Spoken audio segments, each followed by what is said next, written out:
Hi and good morning, everybody. Chris O'Callaghan from HFW Consulting, and I'm delighted to be joined today by Nick Clark, CEO and founder of Greywing. Greywing were the 2020 Captain's Table competition winners, and it's with pleasure that I have the opportunity to spend a little bit of time in conversation with Nick. Before I do that, I'd like just to pass to Nick and give him an opportunity to say a little bit more about Greywing, and then we'll talk a little bit about the involvement with the Captain's Table. So Nick, over to you. Thanks, Chris. Good to see you again. So Greywing is a digital platform, and our focus is to automate everything that gets on and off a vessel outside of cargo. So we pivoted into this crisis in March 2020. And what we found is that clients were having huge trouble doing crew changes because of COVID. So what happened was we started trying to work out where we could help. And what we realized is if we delivered timely information on port state restrictions and immigration restrictions, we could help people cut down the time from hours to just minutes that it took them to assess where and when to do a crew change. Once we did this whole host of integrations opened up, and we really discovered this treasure trove of data that clients had access to, but that was trapped in silos and they weren't using. And that led to a user-led evolution of the program or the platform to a single platform, a little bit like Bloomberg, where a crew manager can access and assess all of the information that they need to, from the cost of flights, immigration restrictions, port state restrictions, to agency prices, and any internal information that they need to be able to make a decision on where they can do a crew change, extremely quickly. And so the ultimate outcome of that was that we reduced the amount of time it took to plan a crew change by over 180 times. Thanks, Nick. And we'll talk a little bit more about the business and how it's progressed, excuse me, over the course of time since the Captain's Table. But certainly from our conversation, things are seemingly going brilliantly. So yeah, great to catch up, and thanks again for your time. I'd like just to start, if I may, by asking you what attracted you to the Captain's Table Innovation Competition in the first place? You know what? The thing with maritime is it's hard to find anything that assesses a startup where it's more transparent about how that is happening. So we'd entered many, kind of port state or accelerator programs, and what we found is it was challenging to get any good feedback on where we were going right, where we were going wrong. We felt like we had a great product. We didn't seem to be getting any traction with these, these other startup ecosystem entities. And so when we looked at the Captain's Table, I thought, this is brilliant.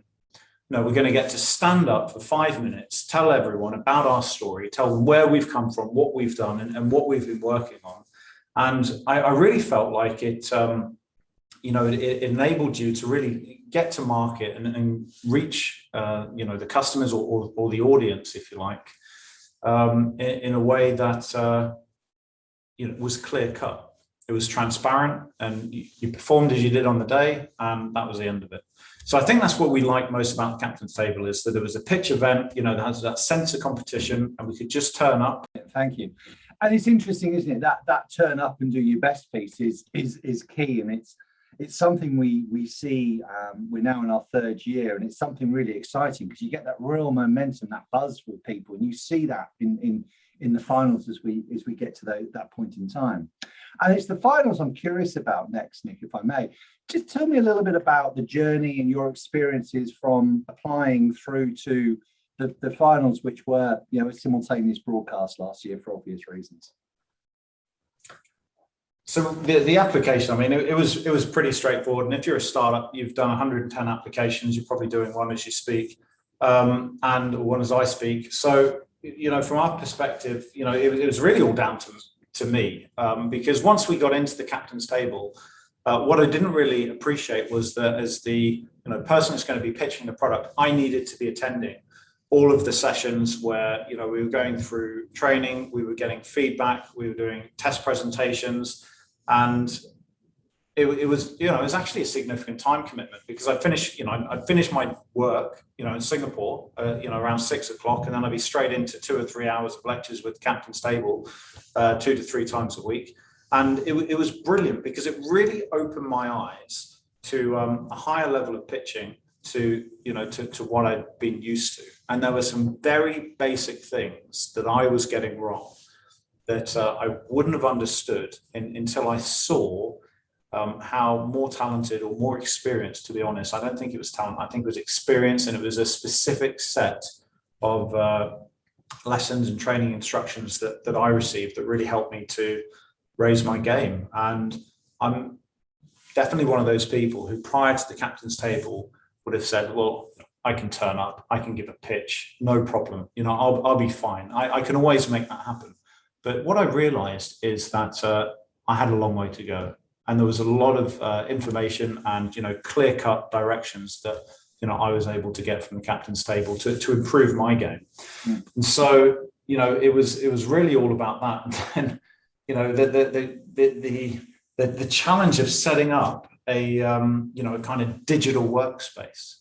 You know, I used to work and I'd simply be working on a, you know, a MacBook Pro with the MacBook Pro camera, microphone, speakers. And, you know, now I've fully evolved, maybe not completely, but, you know, I've got speakers, I've got the microphone, I've got the TV, I've got the high resolution camera.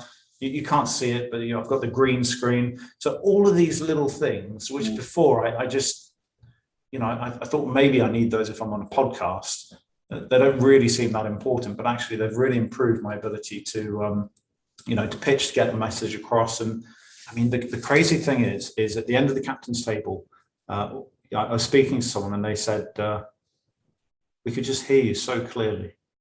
And so, you know, part of the reason that I might have done well is just because my chief technology officer was kind enough to go out and buy me a microphone that he chose, because I'm not qualified. So yeah, it really comes down to all these, you know, little tips and tricks.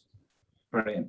And obviously being announced as last year's winner was a fantastic achievement. And tell me a little bit about the journey since winning last year's competition, and sort of some of the support you've had, and, you know, how you've seen your business evolve. I think, you know, going into the Captain's Table was an interesting time for us because we'd been through many failures.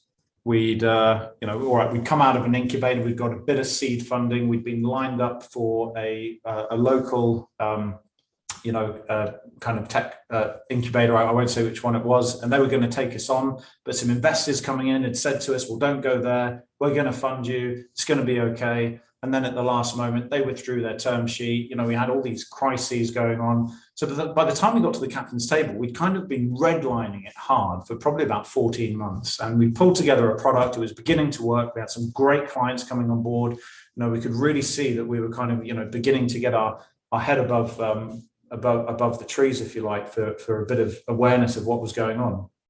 And so we got into the Captain's Table, so nervous going into the finals. I mean, again, I'm an adult, you know, I think I was 38 years old when I was going through the Captain's Table. I still, you know, I was shaking, but it was great. It was really cool.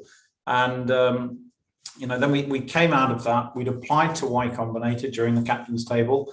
And then during the process of the Captain's Table, we found out that we got in. So that was a massive win for us. You know, and again, the skills that I learned in how to get a message across and how to communicate effectively helped me with the Y Combinator interview, because if you've ever done one, it's 10 minutes that feels about like 5 seconds and then it's done.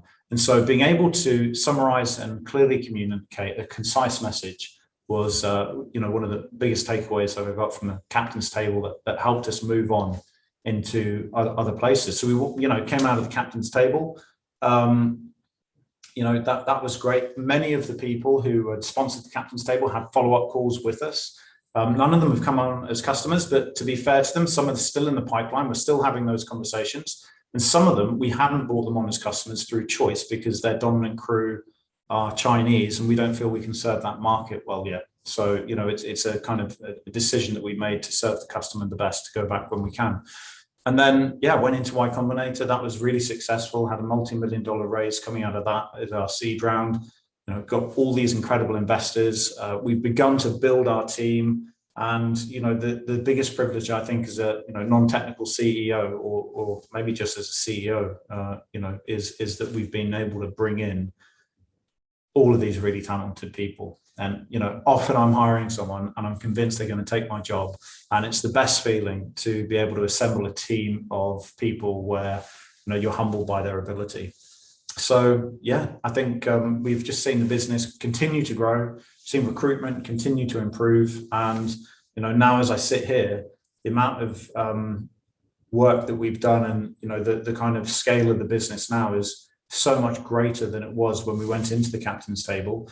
And I think a large part of that is before we went in, it was just two people. It was myself and Rishi. Rishi was building the tech. I was doing all the business and customer stuff. And, you know, coming out the captain's table, gave us a bit of money, got the Y Combinator money, got seed funded.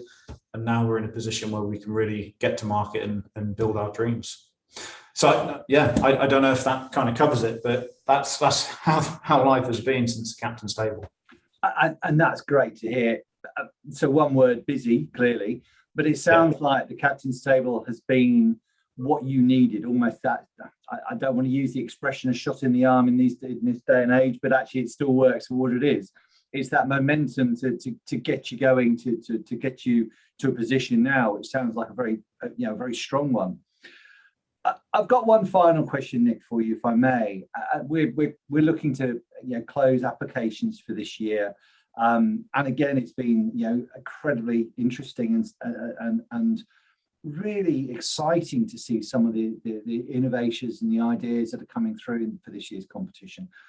But if there are people sitting out there thinking about, well, should I not enter my submission, what advice would you give people? If you're a maritime focused startup, then this is the best competition to get your product to market, to be, you know, on YouTube, in the media.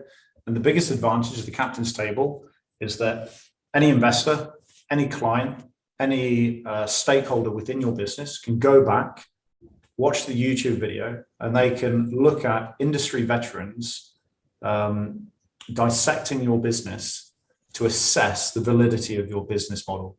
And I think one of the big mistakes that I made going into Y Combinator was that when I went through the fundraising process, I didn't direct potential investors to that as a resource, because I think if they'd have realized how, you know, the level at which we'd been vetted by going through the captain's table and by being reviewed by industry veterans, I don't think it would have changed the amount that we raised, but I think we would have raised a lot faster.